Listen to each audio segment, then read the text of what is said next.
الحمد لله الحمد لله وكفى وسلام على عباده الذين اصطفى أما بعد فأعوذ بالله من الشيطان الرجيم بسم الله الرحمن الرحيم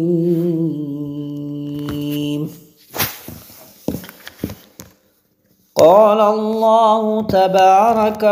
وتعالى في محكم كتابه وهو أصدق القائلين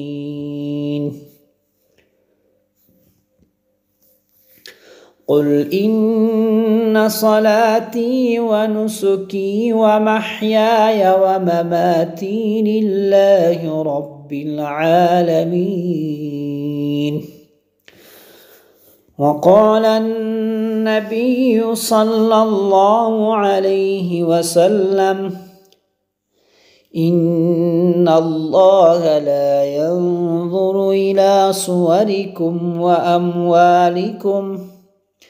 ولكن ينظر إلى قلوبكم وأعمالكم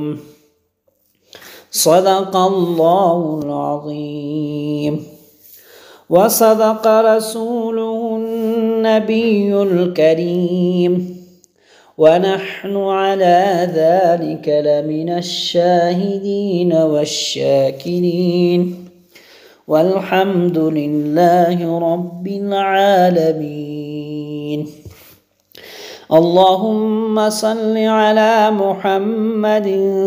في أول كلامنا اللهم صل على محمد في أوسط كلامنا اللهم صل على محمد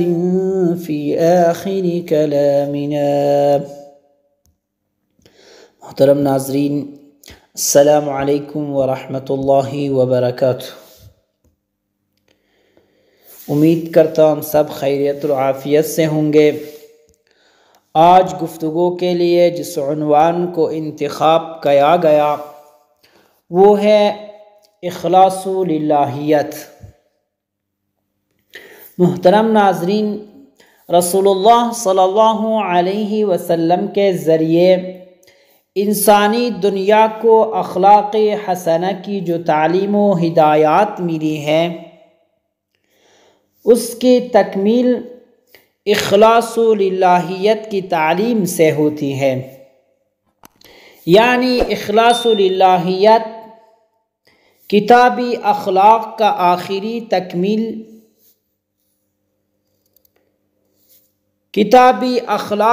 آخری تکمیلی سبق اور روحانی و اخلاقی بلندی کا آخری زینہ ہے۔ اس اخلاص للہیت کا مطلب یہ ہے کہ ہر اچھا کام یا کسی کے ساتھ اچھا برتاؤ صرف اس لیے اور اس نیت سے کیا جائے کہ ہمارا خالق و پروردگار ہم سے راضی ہو، ہم پر رحمت فرمائے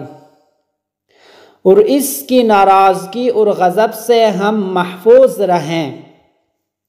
رسول اللہ صلی اللہ علیہ وسلم نے بتایا ہے کہ تمام اچھے اعمال و اخلاق کی روح اور جان یہی اخلاص و نیت ہے۔ اگر بظاہر اچھے سے اچھے اعمال و اخلاق اس سے خالی ہو اور ان کا مقصد رضا ہی الہی نہ ہو بلکہ نام و نمود یا کوئی ایسا ہی جذبہ ان کا محرک اور باعث ہو تو اللہ کی نزدیک ان کی کوئی قیمت نہیں اور ان پر کوئی ثواب ملنے والا نہیں۔ اسی کو دوسرے لفظوں میں یوں بھی کہا جا سکتا ہے کہ اللہ تعالیٰ کی رضا اور آخرت کا ثواب جو اعمال صالحہ اور اخلاق حسنہ کا اصل صلہ اور نتیجہ ہے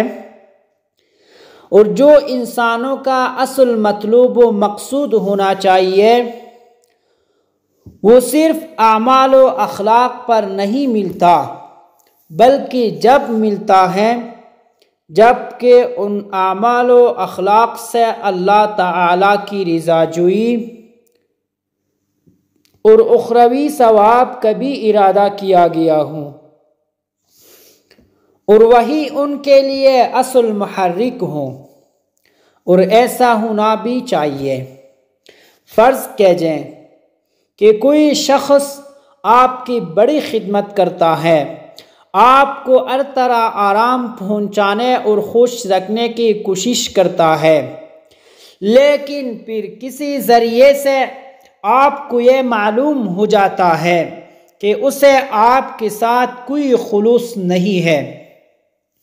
بلکہ اس کا یہ برتاؤ اپنی فلاں ذاتی غرض کے لیے یا آپ کے کسی دوست یا عزیز و قریب سے اپنا کوئی کام نکالنا چاہتا ہے، اور صرف اس کے دکھاوے کے لیے آپ کے ساتھ اس کا یہ برتاؤ ہے، تو پھر آپ کے دل میں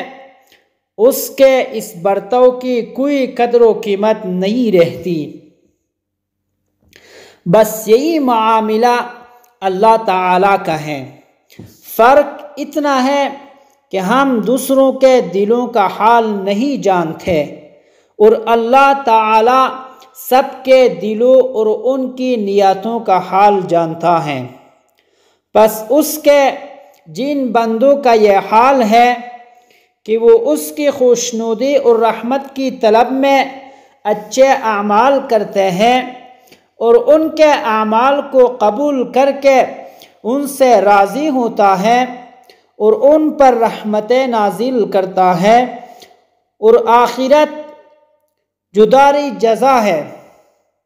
اس میں اس کی اس رضا اور رحمت کا پورا ظہور ہوگا، اور جو لوگ اچھے اعمال و اخلاق کا مظاہرہ دنیا والوں کی داد و تحسین اور نیک نامی اور شہرت طلبی کے لیے یا ایسا ہی دوسرے اغراض و مقاصد کے لیے کرتے ہیں، ان کو یہ دوسرے مقاصد چاہیے دنیا میں حاصل ہو جائیں، لیکن وہ اللہ کی رضا اور رحمت سے محروم رہیں گے، اور ان کے محرومی کا پورا ظہور بھی آخرت میں ہوگا۔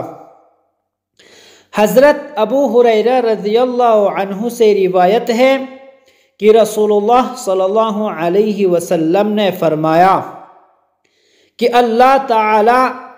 تمہاری صورتوں اور تمہاری مالوں کو نہیں دیکھتا، لیکن تمہاری دلوں اور تمہاری عملوں کو دیکھتا ہے۔ وآخر دعوانا ان الحمد للہ رب العالمین۔